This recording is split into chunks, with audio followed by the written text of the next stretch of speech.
Assalamualaikum warahmatullahi wabarakatuh. Perkenalkan, nama saya Radika Febriansyah dari Universitas Islam Riau dan saya berada di Prodi Teknik Informatika.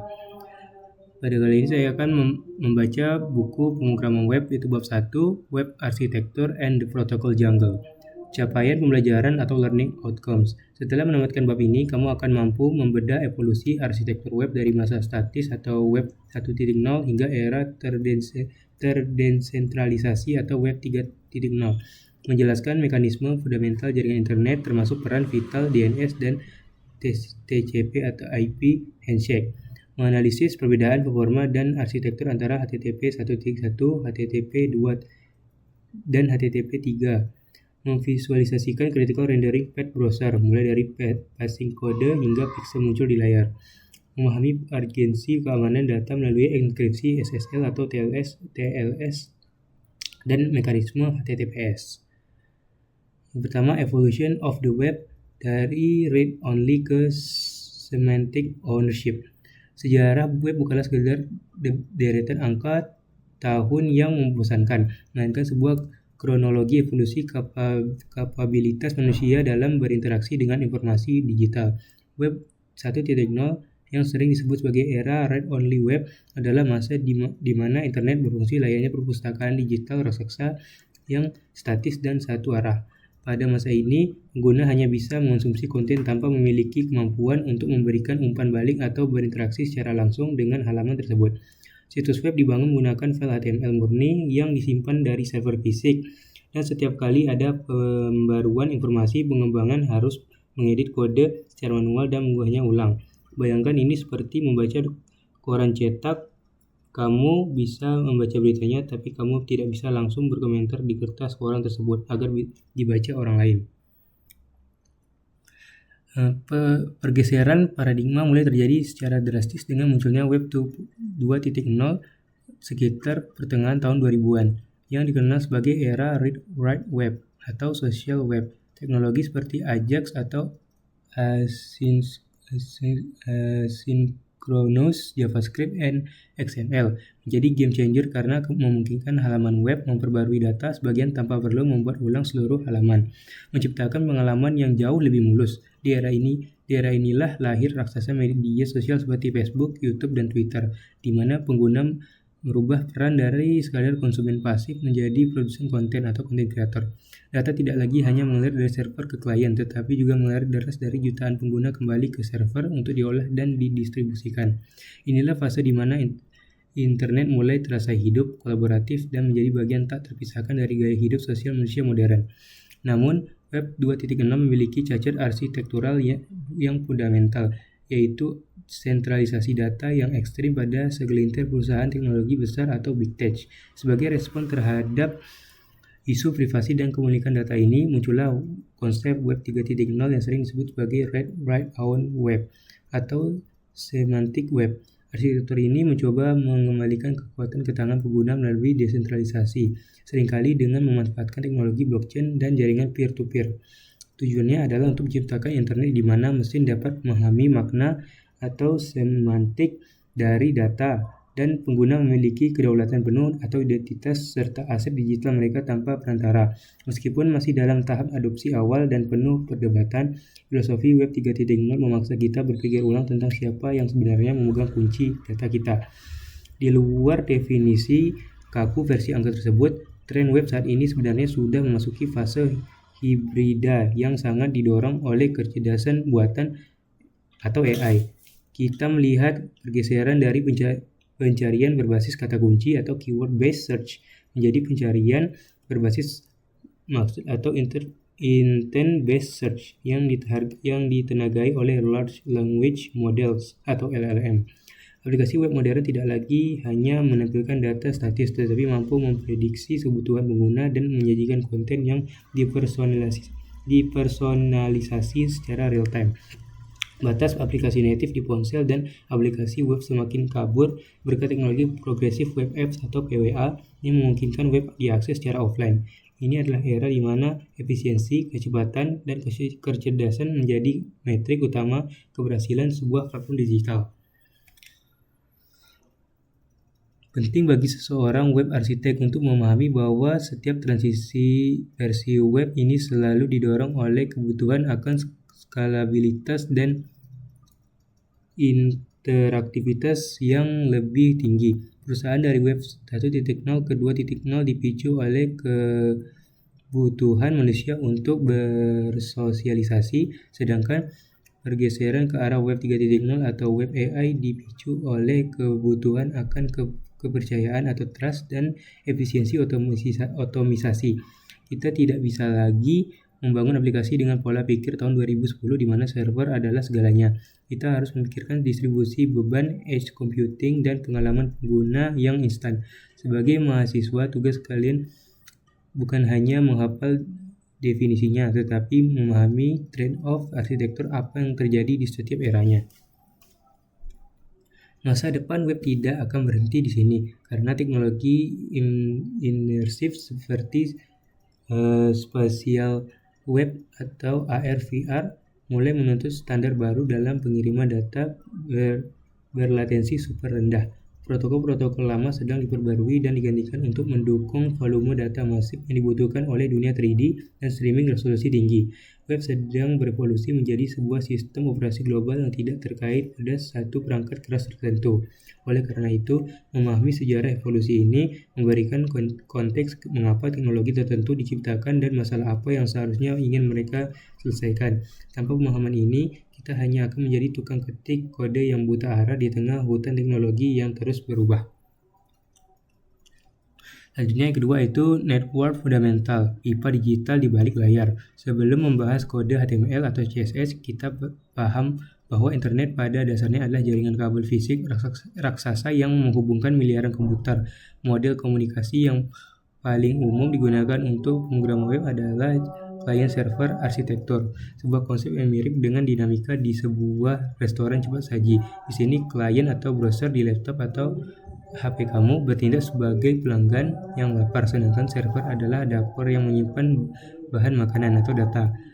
Dan koki logika aplikasi. Pelanggan tidak bisa sembarangan masuk ke dapur dan mengambil makanan sendiri. Mereka harus memesan melalui layan atau API sesuai dengan menu yang tersedia. Jika dapur sedang sibuk atau pelayanan salah mencatat pesanan, maka makanan atau respons akan terlambat sampai atau bahkan salah kirim. Komunikasi antara klien dan server ini tidak terjadi melalui sihir, melainkan melalui seperangkat aturan ketat yang disebut protokol dengan fondasi utamanya adalah TCP atau IP, Transmission Control Protocol, Internet Protocol.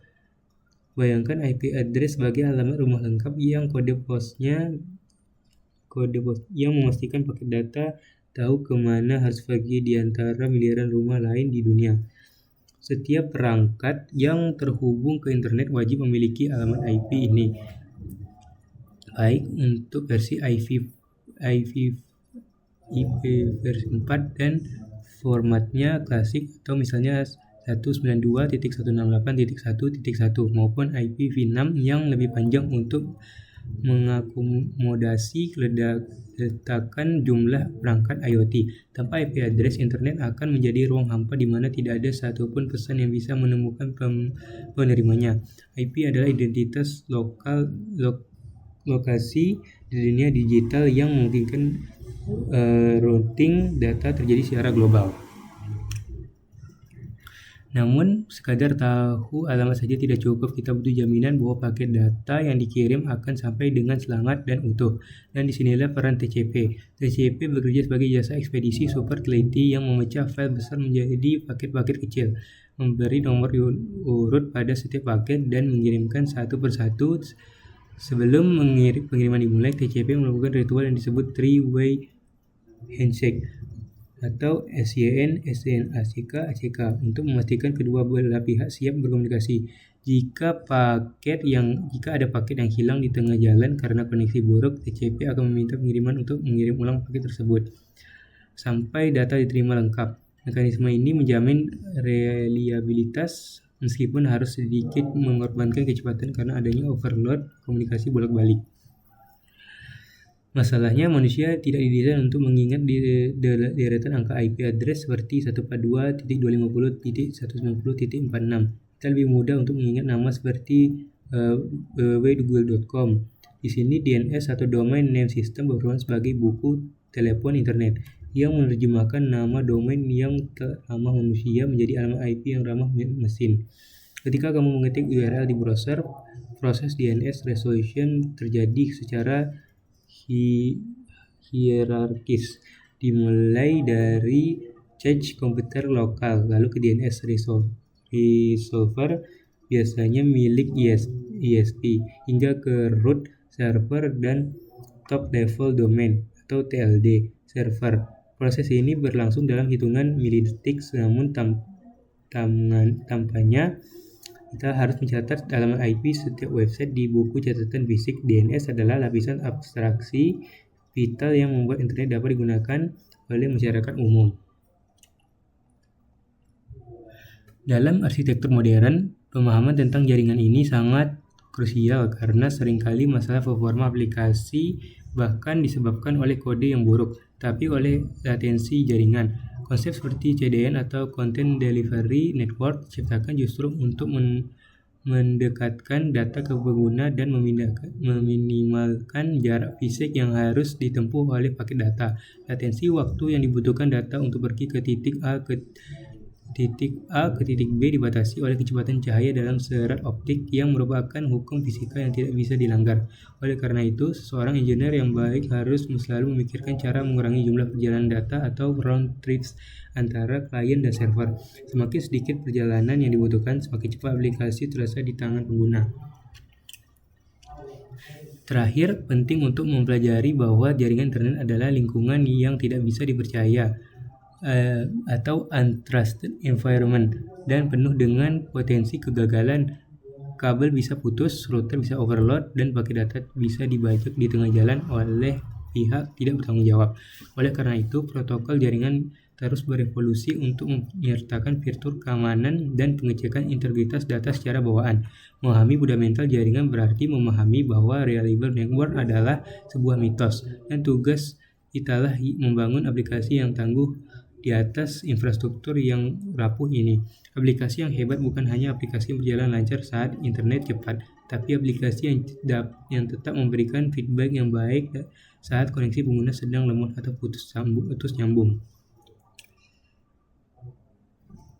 Selanjutnya, HTTP div, bahasa pengantar web. Jika TCP atau IP adalah truk mengangkut barang, maka HTTP atau Hypertext Transfer Protocol adalah aturan tentang bagaimana barang tersebut harus dikemas, dilabeli, dan dibongkar muatnya. HTTP adalah protokol stateless yang artinya server tidak secara otomatis mengingat percakapan sebelumnya dengan klien yang sama. Setiap permintaan atau request dianggap sebagai transaksi baru yang berdiri sendiri. Ini seperti kasir yang melupakan wajahmu segera setelah kamu selesai membayar. Sehingga jika kamu ingin memesan lagi, kamu harus menyebutkan ulang nama dan detail pesanmu. Sifat stateless ini membuat arsitektur web sangat scalable karena server tidak terbebani memori untuk menyimpan riwayat setiap pengguna, namun juga memunculkan tantangan dalam mengelola sesi login user. Sebuah HTTP request terdiri dari beberapa komponen vital: HTTP, verb atau kata kerja, URL, headers, dan terkadang body atau isi pesan. HTTP verb seperti get atau mengambil data, post atau mengirim data baru, put mengganti data, dan delete menghapus data, memberikan konteks semantik pada server tentang apa yang diinginkan klien. Sementara itu, headers berfungsi sebagai metadata yang membawa informasi tambahan seperti jenis browser atau user agent, format data yang diterima, dan atau token autentikasi. Memahami otonomi request ini sangat penting bagi developer karena kesalahan memilih verb atau lupa menyertakan header tertentu adalah penyebab umum bug pada komunikasi API. Di sisi lain, server merespon dengan HTTP respon yang selalu diawali dengan status code, sebuah kode 3 digit yang memberitahu nasib dari request tersebut. Kode 2 seperti 200 OK berarti sukses. 3 x1 seperti 301 move permanently berarti ada pengalihan. 4 seperti 404 not artinya not found. berarti kesalahan ada di pihak klien. Dan 5 seperti 500 internal server error, berarti server sedang bermasalah. Menghafal dan menggunakan status code ini dengan tepat adalah etika dalam pemrograman web agar aplikasi front-end bisa bereaksi dengan benar terhadap hasil request. Jangan pernah mengirim status 200 OK jika sebenarnya terjadi error di backend, karena itu akan membingungkan sistem monitoring dan developer lain. Evolusi HTTP sangat menarik untuk diamati. Dimulai dari HTTP 1.1 menjadi standar selama bertahun-tahun, namun memiliki masalah performa serius bernama Head of Line Blocking. Dalam HTTP 1.1, browser membatasi jumlah koneksi ke suatu server, biasanya 6 koneksi, sehingga jika satu file gambar besar yang macet saat diunduh, file-file kecil yang di belakangnya harus antri menunggu. The waterfall effect ini ibarat seperti antrian di kasir supermarket yang hanya buka satu jalur. Jika pelanggan di depanmu berjalan segerobak penuh dan kartunya error, kamu yang hanya beli permen ikut tertahan lama. Inefisiensi ini memaksa developer melakukan trik aneh seperti domain sharding atau CSS sprites di masa lalu. HTTP 2 hadir sebagai solusi revolusioner dengan memperkenalkan fitur multiplexing yang memungkinkan banyak request dan respon dikirim secara bersamaan melalui satu koneksi TCP tunggal. Bayangkan jalan raya yang tadinya hanya satu jalur diubah menjadi jalan tol banyak jalur, di mana motor, mobil, dan truk bisa melaju berbarengan tanpa saling tunggu. HTTP 2 juga mengompresi headers yang berulang-ulang dikirim atau HTTP compression, dan memungkinkan server mengirim data ke klien sebelum diminta server push. Perubahan ini membuat website modern membuat jauh lebih cepat tanpa perlu trik optimasi aneh-aneh yang dulu wajib dilakukan di era HTTP 1.1. Namun, evolusi tidak berhenti di situ. Kita sedang menyambut era HTTP 3 yang dibangun di atas protokol QUIC atau Quick UDP Internet Connection. Jika HTTP 2 masih menggunakan TCP yang terkadang lambat saat handshake, HTTP 3 beralih menggunakan UDP yang jauh lebih ngebut karena membuang banyak prosedur aplikasi yang berlebihan. HTTP 3 didesain khusus untuk dunia mobile yang koneksinya sering tidak stabil, misalnya saat berpindah dari Wi-Fi ke 4G. Dengan protokol ini, latensi bisa dipangkas drastis dan streaming video dan game bisa berjalan lebih mulus meski sinyal tidak sempurna. Ini adalah bukti bahwa arsitektur web terus beradaptasi mengejar kecepatan cahaya demi pengalaman pengguna terbaik. Selanjutnya yaitu browser rendering engine dari kode ke pixel. Pernahkah kamu bertanya-tanya apakah sebenarnya terjadi di milidetik antara saat kamu menekan enter dan saat website muncul di layar? Proses disebut critical rendering path. Di sebuah rutan tugas super kompleks yang dilakukan oleh browser engine seperti Blink di Chrome atau WebKit di Safari. Langkah pertama adalah parsing HTML, di mana browser membaca file HTML entah atau byte yang mengonversinya menjadi karakter, lalu jadi token, dan akhirnya menyusun menjadi DOM tree atau dokumen object model. DOM adalah representasi struktur halaman dalam memori yang berbentuk pohon. Jika ada kesalahan sintaks HTML, browser modern cukup pintar untuk mencoba memperbaikinya secara otomatis, meskipun ini memakan biaya performa. Secara paralel atau segera setelahnya, browser juga harus memproses file CSS melalui langkah yang disebut CSSOM construction atau CSS object model. Berbeda dengan HTML yang bisa diproses sebagian demi sebagian, CSS bersifat render blocking. Artinya browser tidak akan menampilkan apapun ke layar sampai semua CSS selesai dibaca dan dipahami. Hal ini masuk akal karena kita tidak ingin pengguna melihat halaman yang telanjang tanpa gaya sebelum tiba-tiba berubah menjadi rapi.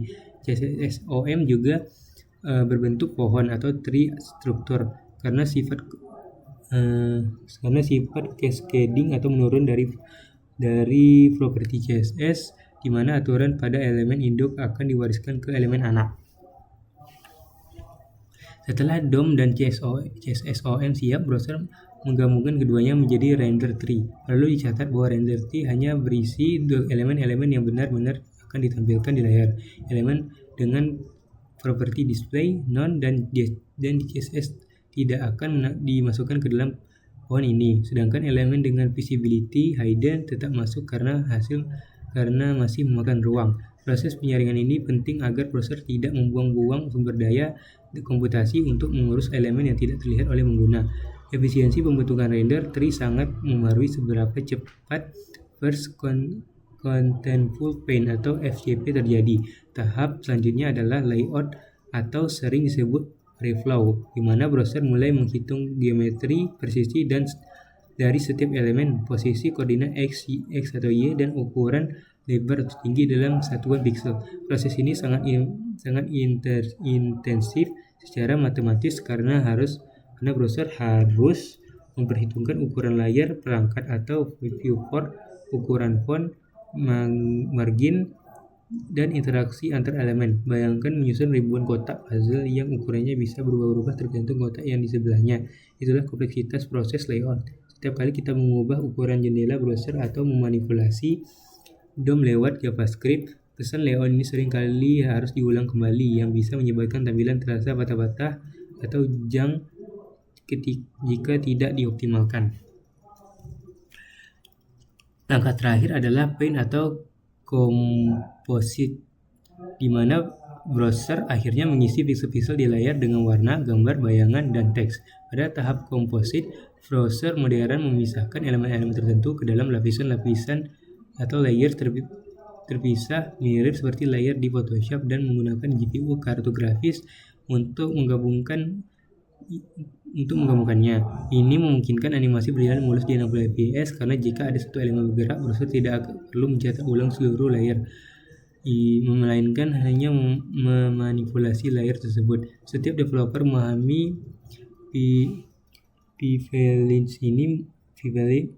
ini mengajarkan kita untuk menulis kode yang efisien, misalnya dengan lebih memilih properti transform atau opacity untuk animasi karena properti ini murah dan tidak memicu proses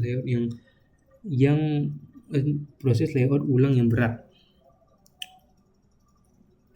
Selanjutnya, web security baseline. Benteng pertahanan digital. Di hutan belantara, internet data adalah komoditas paling berharga, dan protokol HTTP standar ibarat mengirim kartu pos. Siapa saja yang memegang kartu pos tersebut di tengah perjalanan atau kurir kantor pos atau tetangga bisa membaca isinya dengan jelas. Jika kamu bikin password atau nomor kartu kredit melalui HTTP biasa, seorang peretas yang berada di jaringan WiFi yang sama, misalnya di kafe, bisa dengan mudah melakukan serangan man in the middle dan mencuri data tersebut. Inilah mengapa HTTP dianggap insecure bagi default dan tidak boleh digunakan untuk aplikasi produksi di era modern. Kesadaran akan bahaya ini melahirkan standar keamanan baru yang wajib diterapkan. Solusinya adalah HTTPS atau Hypertext Transfer Protocol Secure, yang pada dasarnya adalah HTTP yang dibungkus dalam lapisan enkripsi bernama SSL atau TLS atau Secure Socket Layer Transfer Layer Security. Bayangkan kembali kartu pos tadi, tapi sekarang kartu pos tersebut dimasukkan ke dalam kotak baja yang terkunci rapat sebelum dikirim. Hanya pengirim dan penerima yang memiliki kunci untuk membuka kotak tersebut. Maka jika kotak itu dicuri di tengah jalan, pencuri tidak akan bisa melihat isinya tanpa kunci yang tepat. HTTPS menjamin 3 hal: kerahasiaan atau data tidak bisa dibaca oleh pihak lain, integritas data tidak diubah di tengah jalan, dan autentikasi memastikan kamu berkomunikasi dengan server yang asli, bukan server palsu atau phishing. Jantung dari HTTPS adalah proses TLS handshake, sebuah tarian kriptografi yang terjadi dalam hitungan milidetik sebelum data sesungguhnya dikirim. Dalam proses ini, browser dan server saling menyepakati algoritma enkripsi atau cipher suite yang akan digunakan, dan server mengirim kartu identitas digitalnya yang disebut sertifikat SSL. Browser kemudian memverifikasi sertifikat ini apakah masih berlaku, apakah dikeluarkan oleh lembaga terpercaya. Jika verifikasi gagal, browser akan menampilkan layar merah menyeramkan bertuliskan "Your connection is not private" dan memperingatkan pengguna agar segera kabur. Sistem kepercayaan ini bergantung pada pihak ketiga yang disebut Certificate Authority atau CA, seperti Let's Encrypt, DigiCert, atau Cloudflare. CA adalah lembaga yang bertugas untuk memvalidasi bahwa pemilik website benar-benar identitas yang sah sebelum menerbitkan sertifikat digital untuk mereka. Ini mirip dengan kantor kelurahan yang menerbitkan KTP. Kita percaya bahwa KTP itu asli karena kita percaya pada pemerintah yang menerbitkannya. Jika kunci private atau private key server bocor, maka keamanan enkripsi ini runtuh seketika dan sertifikat harus segera dicabut. Oleh karena itu, manajemen sertifikat dan kunci adalah skill vital bagi seorang DevOps atau backend engineer. Di era modern, browser seperti Chrome dan Firefox telah mengambil sikap tegas dan menandai semua situs non-HTTPS sebagai non-secure di address bar. Ini bukan sekedar kosmetik, tapi sebuah langkah untuk memaksa industri beralih ke standar keamanan yang lebih tinggi. Fitur browser modern seperti geolokasi, akses kamera, dan service workers untuk PWA bahkan diblokir total jika website tidak menggunakan HTTPS. Keamanan bukan lagi fitur tambahan atau nice to have, melainkan prasyarat mutlak atau must have. Sebagai developer, meremehkan HTTPS sama dengan membiarkan pintu rumah klienmu terbuka lebar bagi pencuri di malam hari. Selanjutnya itu integrasi keislaman atau arsitektur digital dan fitrah keterhubungan. Dalam perspektif Islam, teknologi web yang menghubungkan miliaran manusia di seluruh dunia adalah manifestasi modern dari konsep hablum min anas, hubungan antar manusia dan silaturahim. Sebagaimana TCP atau IP dan kabel serat optik bekerja keras tanpa henti untuk memastikan paket data sampai ke tujuannya demi menjaga konektivitas, seseorang muslim juga diperintahkan untuk menjaga tali persaudaraan agar tidak terputus. Infrastruktur internet yang kita pelajari mengajarkan bahwa isolasi adalah hambatan bagi kemajuan, sedangkan konektivitas adalah kunci pertukaran manfaat atau maslahah. Rasulullah Shallallahu Alaihi Wasallam bersabda bahwa siapa yang ingin diluaskan rezekinya dan dipanjangkan umurnya adalah ia menyambung silaturahim. Dalam konteks digital, aplikasi web yang dibangun adalah wasilah atau sarana untuk memfasilitasi pertukaran ilmu dan muamalah tersebut secara global. Keteraturan protokol yang ketat mulai dari handshake TCP hingga struktur header HTTP mencerminkan konsep nizam atau keteraturan yang merupakan inti dari ajaran Islam. Alam semesta ini tidak berjalan secara acak, melainkan mengikuti sunnatullah atau hukum alam yang presisi dan terukur, sama seperti web yang akan hancur atau chaos jika tidak ada standar protokol yang disepakati bersama. Jika sebuah server melanggar aturan protokol HTTP, komunikasi akan gagal. Begitu pula jika manusia melanggar aturan syariat atau norma sosial, tatanan masyarakat akan rusak. Disiplin dalam menerapkan standar kode dan protokol mengajarkan kita bahwa kebebasan berkreasi tetap membutuhkan batasan agar bisa berfungsi dengan harmonis dan memberikan manfaat yang optimal. Peran DNS dan sertifikat SSL TLS yang dalam memverifikasi identitas server sangat selaras dengan perintah Al-Quran tentang tabayun atau verifikasi. Dalam surah Al-Hujurat ayat 6, Allah memberitakan kita untuk meneliti kebenaran sebuah berita agar tidak menimpa musibah kepada orang lain karena kebodohan. Di dunia maya yang penuh dengan phishing dan penipuan, mekanisme keamanan web adalah implementasi teknologi dari prinsip kehati-hatian ini. Memastikan bahwa kita terhubung dengan server yang benar melalui validasi sertifikat digital adalah bentuk ikhtiar untuk menjauhi kebohongan dan penipuan atau garar. Teknologi ini melindungi pengguna dari informasi palsu dan memastikan integritas pesan tetap terjaga dari pengirim hingga penerima tanpa distorsi. Penerapan keamanan data melalui HTTPS dan enkripsi juga merupakan bentuk penunaian amanah atau kepercayaan yang sangat fundamental. Ketika pengguna memasukkan data pribadi atau kata sandi ke dalam aplikasi web kita, Mereka sedang menitipkan rahasia mereka kepada kita, dan menjaga rahasia adalah kewajiban berat bagi seseorang mukmin. Mengabaikan keamanan dengan menggunakan protokol usang atau HTTP biasa sama dengan membiarkan pintu rumah orang lain terbuka bagi pencuri, yang merupakan bentuk pengkhianatan terhadap amanah. Islam sangat menjunjung tinggi hifzu al-ir, menjaga kehormatan, dan hifzu al-mal, menjaga harta.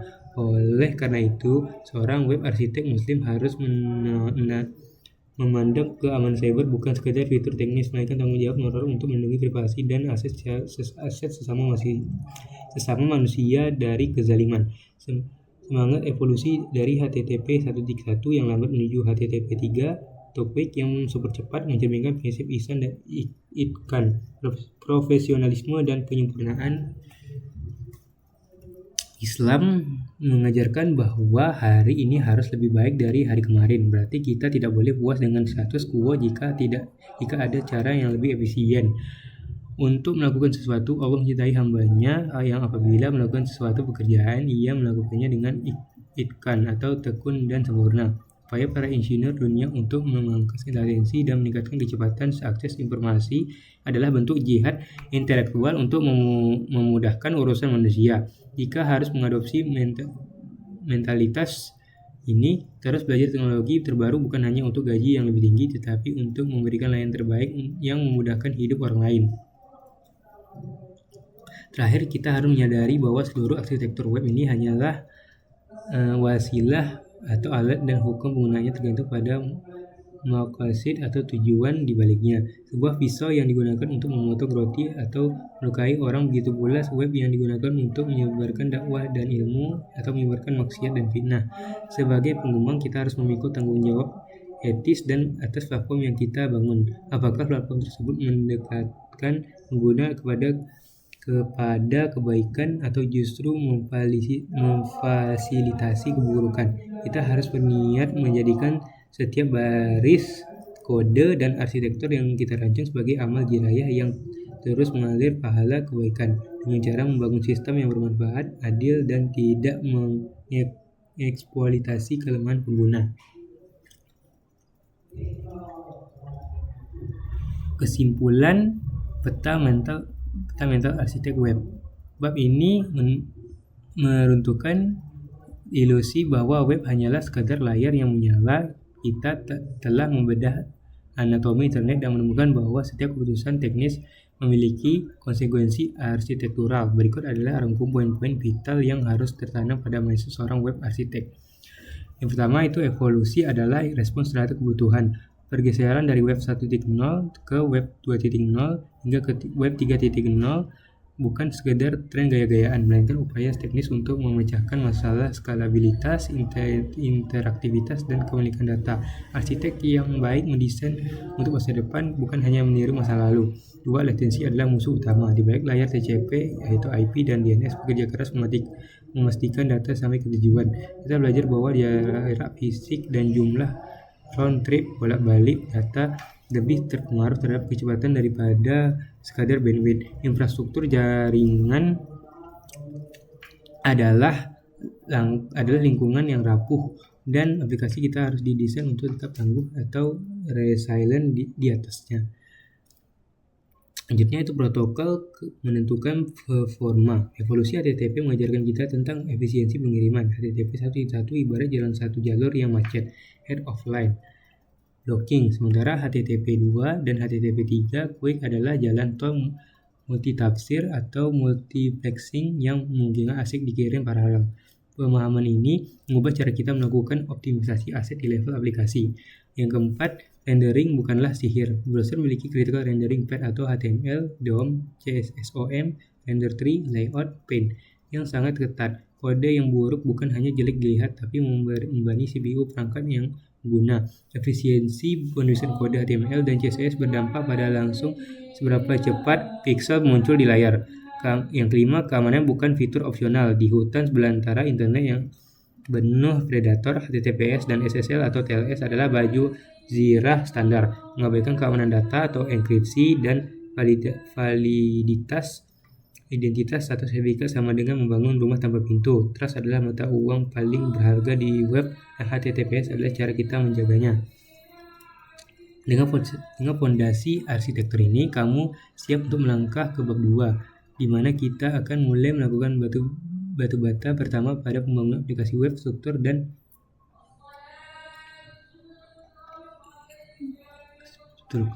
dan semantik.